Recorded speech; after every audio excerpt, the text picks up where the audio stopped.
చేపలు తెస్తావు కదా, బాగా కడుక్కునేసి 2 సార్లు కడిగేసేది ఉత్తవే. దాంట్లో బొచ్చు ఏమైనా ఉంటుందా తీసేసేది చేతితో. అవతల ఉప్పు వేసేసేది, రుద్దే కడిగి పోసేసేది. మళ్ళీ నిమ్మకాయ పిండేసేది బొట్టులో. ఏం చేపలా? ఆ చేపల్లోనే నిమ్మకాయ ఉప్పు పిండేసి బాగా కడిగేసేది బొట్టులో. పసుపు కూడా వేసుకోవచ్చు ఒక రవ్వ. కడిగేసి పసుపు నిమ్మకాయ ఉప్పు వేసి బాగా రుద్ది మళ్ళీ 2 సార్లు అంతా ఒక 5-6 సార్లు కడిగేస్తాం చేపలు ఒకట.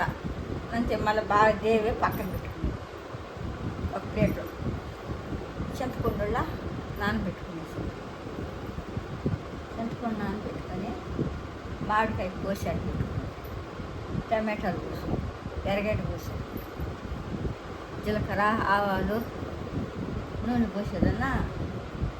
ఫస్ట్ జీలకర్ర ఆవాలు మెంతులు వేసేది. అవి ఎక్కడ వేగినాక ఎర్రగడ్డ టమాటా వేసేది, కరివేపాకు వేసేది, యాగనిచ్చేది. బాగా యాగినాక పులుసులో పిండి పెట్టుకునేసేదన్నా. దాంట్లో మిరప్పొడి ధనియాల పొడి పసుపు పొడి అన్నీ ఆ పులుసులో పోసి వేసేసేది. అప్పుడు ఇదే కూడా అప్పుడు ఆ పులుసు ఎత్తి దాంట్లో పోసేసేది. దాంట్లో పోసేసి పులుసు ఉడకనిచ్చేది. కొంచెం ఒక మారిగా ఉడుకుతుంది పులుసు, ఒక చిక్కగా ఉడుకుతుంది. అప్పుడు మామిడికాయ దెబ్బ వేసేసింది. మళ్ళీ ఒక రవ్వ చేప వేసేసింది. ఆ 2 ముందే వేయకూడదు, చేపలు కానీ మామిడికాయ దెబ్బలు కానీ పులుసులో. ఏమంటే నిశ్వాసన వస్తుంది, లేదంటే బెత్తంగా అయిపోతాయి. మామిడికాయ కూడా ఉడికిపోతాయి, చేపలు కూడా ఉడికిపోతాయి బెత్తంగా. అందుకనేసి లేట్గా వేస్తున్నాం. అంతే, ఇంకేమి లే. దించుకునేసేమా చేపలు.